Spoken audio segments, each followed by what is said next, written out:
Sayaji Shinde sir सध्या आपल्या सोबत आहेत. तर सर, देवराईला आग लागली अशी माहिती येत आहेत, काय अपडेट आहेत, काय सांगणार? गेली 10 वर्षे आम्ही बीडला जाऊन देवराई उभी केली आणि तिथं ना कोणतरी दारू पीत बसली होती लोक आणि त्यांनी ती सिगरेट टाकली का काडी पेटली आणि रात्री 9 वाजता आग लागली. पण वन विभागानं सावधानता दाखवली. आमचे काळेमामा तिथं आहेत आणि फायर ब्रिगेडच्या लोकांनी जाऊन ती आग विझवली. 50 ते 100पर्यंतची झाडं छोटी मोठी जळालीत.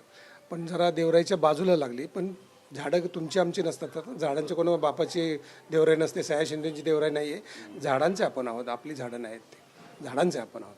पण या निमित्तानं महाराष्ट्राला आपल्याला सावध करावं असं वाटतं की याच्या पुढे आता मे महिन्यापर्यंत खूप डोंगरांना आगी लागतात. ही केवळ मानवनिर्मित आगी असतात, तर आगी लावू नका. त्याच्यामुळं भुईपक्षी, सरपडणारे प्राणी, साप, सरडे व सुरळ्या, चिटिव्यांची पिल्लं, भुईपक्षी असतात त्यांची पिल्लं, अंडी सगळे जळून जातात. लहान लहान झाडं असतात, ती परत उगवत नाही. एवढ्या आगीतनं वगैरे झाडं वाढतात आणि ती तोडणं आणि त्यांना जाळणं फार वाईट आहे. कोणी ह्याच्या पुढे सावध राहा. या निमित्तानं कुठेही झाडं तोडू नका आणि जाळू नका. पण जे दोषी आहेत त्यांच्यावर कशा प्रकारची कारवाईची मागणी करणार ताकी पुढे असं काही होऊ नये? आता पोलीस डिपार्टमेंट आणि फॉरेस्ट डिपार्टमेंटला आपण नेहमीच रिक्वेस्ट करतो, मदत करण्याचा प्रयत्न करतो की त्यांनी याच्याकडे लक्ष दिलं पाहिजे. कारण जिथं गवत उगत नव्हतं, जिथं अजिबात झाडं नव्हती, तिथं आता 10,000 ते 1,00,000 झाडं लागली. आणि आता तिथं लोक फिरायला जातात आणि तिकडं प्लॅस्टिक टाकतात, सिगरेटची थोटकं मिळतात, दारूच्या बाटल्या मिळतात. हे नागरिक कधी सुधारणार? आणि नुसतं शासनाला दोष देऊन उपयोग नाही.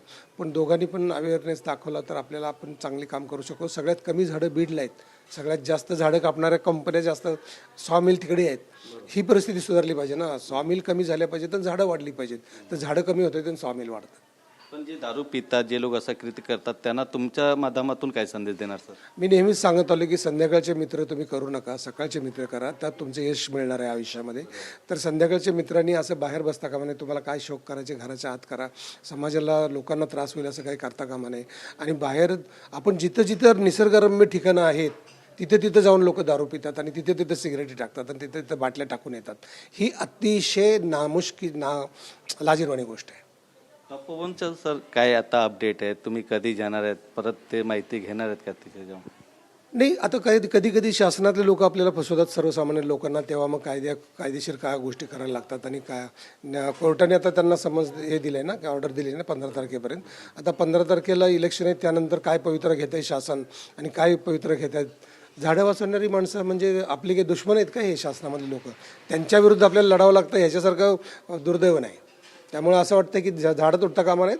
आणि जे कुंभमेळ्यातले जे ऋषीमुनी म्हणतात किंवा काय म्हणतात साधू संत म्हणतात, त्यांना परत शिकवायची वेळ यायला नको आपल्याला. कारण साधू संतांना आपण काय सांगणार ना, त्यांचेच विचार चांगले असतात. त्यामुळे झाडं तोडणं हे त्यांचे विचार असूच शकत नाहीत.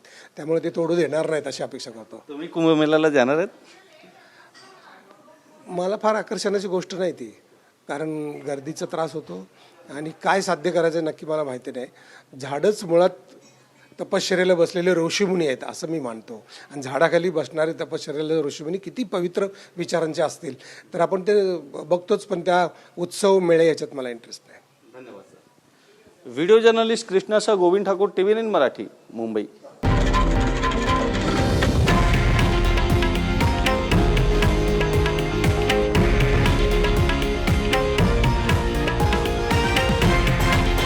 हे आहे देशातील नंबर 1 न्यूज नेटवर्क आणि आपण पाहत आहात TV9 मराठी, एकमेव.